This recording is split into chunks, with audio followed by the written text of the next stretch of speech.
আমি অতুল বৰা নহয় যে দিল্লীয়ে যি ক'ব সেই কথা আমি মানি ল'ম।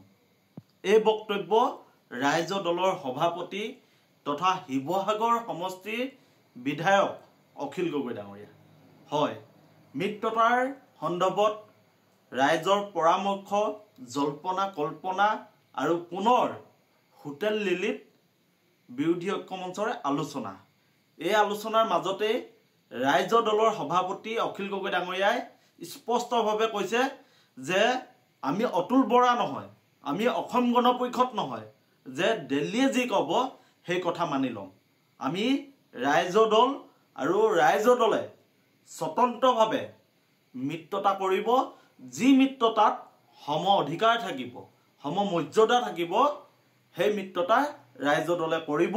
আৰু আগন্তুক দিনত ৰাইজ দলে অসমৰ সকলো প্ৰান্ততে নিজৰ সাংগঠনিক ভেটি শক্তিশালী কৰিব। অসমৰ ৰাইজে মিত্ৰতা বিচাৰিছে আৰু ৰাইজ দলে মিত্ৰতা কৰিব, কিন্তু সেই মিত্ৰতাত সমানতা থাকিব লাগিব।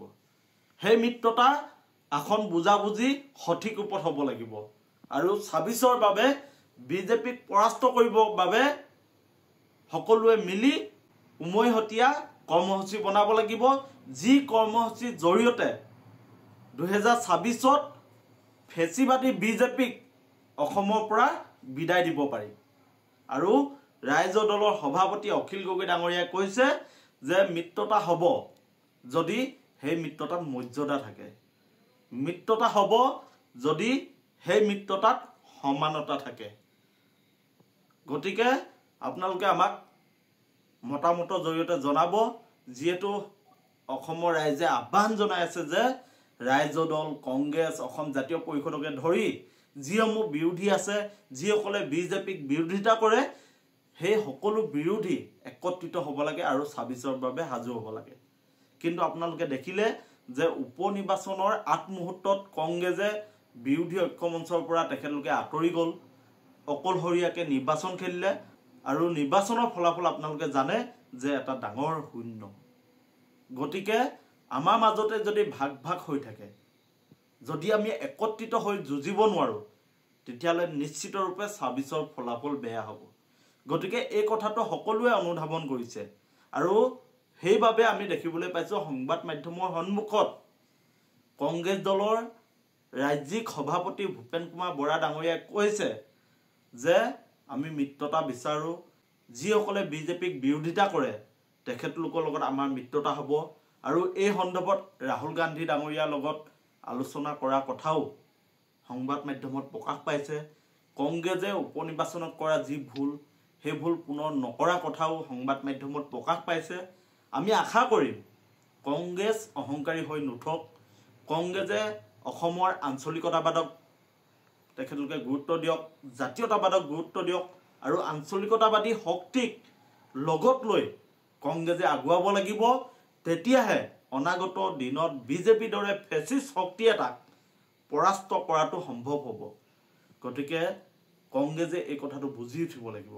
অখিল গগৈ ডাঙৰীয়াই স্পষ্টভাৱে কৈছে যে ৰাইজ দলে ১২৬টা বিধানসভা সমষ্টিতে নিজৰ সাংগঠনিক কাম কাজ কৰিব, ৰাইজ দলক শক্তিশালী কৰিব আৰু ২৬ৰ বাবে ৰাইজ দলক প্ৰস্তুতি কৰিব। আৰু যদি মিত্ৰতা হয় তেতিয়াহ'লে সেই মিত্ৰতা সন্মানজনক হ'ব লাগিব। আৰু বিজেপিক হৰুৱা স্বাৰ্থতে ৰাইজ দলে কংগ্ৰেছৰ লগত মিত্ৰতা কৰিব। কাৰণ আমি পূৰ্বতো কংগ্ৰেছৰ শাসন দেখিছোঁ আৰু বৰ্তমান বিজেপি শাসন দেখিছোঁ। গতিকে অসমৰ ৰাইজ এতিয়া বিকল্পৰ সন্ধানত, অসমৰ ৰাইজে বিকল্প বিচাৰে আৰু সেই বিকল্প ৰাইজ দল। ৰাইজ দলে এখন নতুন অসম গঢ়াৰ কথা কৈ আছে, যিখন অসমত সকলো জাতি জনগোষ্ঠী ভাষা বৰ্ণ মানুহে সমমৰ্যাদাৰে সম অধিকাৰে জীয়াই থাকিব পাৰে, সকলো জাতি জনগোষ্ঠীৰ সমান বিকাশ হয়, সকলো জাতি জনগোষ্ঠীয়ে এখন নতুন অসমৰ পৰিকল্পনা কৰিব পাৰে, তেনেকুৱা এখন বিকশিত অসমৰ কথা ৰাইজ দলে কৈ আছে।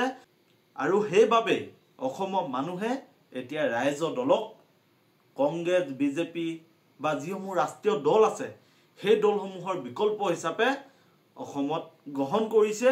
আৰু এতিয়া যলৈকে যায় আপোনালোকে দেখিব ৰাইজৰ দলৰ উত্থান সকলো পিনৰ পৰা ৰাইজৰ দলটোক আঁকোৱালি লৈছে সকলো পিনৰ পৰা যুৱ সমাজে ৰাইজৰ দলটোক আঁকোৱালি লৈছে আৰু দেখিবলৈ পোৱা গৈছে যে এতিয়া যুৱ সমাজ ৰাইজৰ দলৰ চালিকা শক্তি হিচাপে থিয় দিছে গতিকে আপোনালোকে মতামতসমূহ জনাব ৰাইজৰ দলে আগন্তুক দিনত কংগ্ৰেছৰ লগত মিত্ৰতা কৰিব লাগে নে নালাগে ৰাইজৰ দলে যেটো স্পষ্টভাৱে কৈ আছে যে আমি শক্তিশালী ৰূপত সকলো সমষ্টিতে কাম কৰিম আৰু যদি মিত্ৰতা হয় তেতিয়াহ'লে সেই মিত্ৰতাত সমানতা থাকিব লাগিব সমান মৰ্যাদা থাকিব লাগিব এই কথাখিনি ৰাইজৰ দলে কৈ আছে গতিকে ৰাইজৰ দলৰ যি অসমৰ প্ৰতি ভাল পোৱা ৰাইজৰ দলে যি কথাখিনি কৈ আছে মিত্ৰতা সন্দৰ্ভত এই সন্দৰ্ভত আপোনালোকে আমাক মতামতৰ জৰিয়তে আপোনালোকৰ মতামতসমূহ জনাওক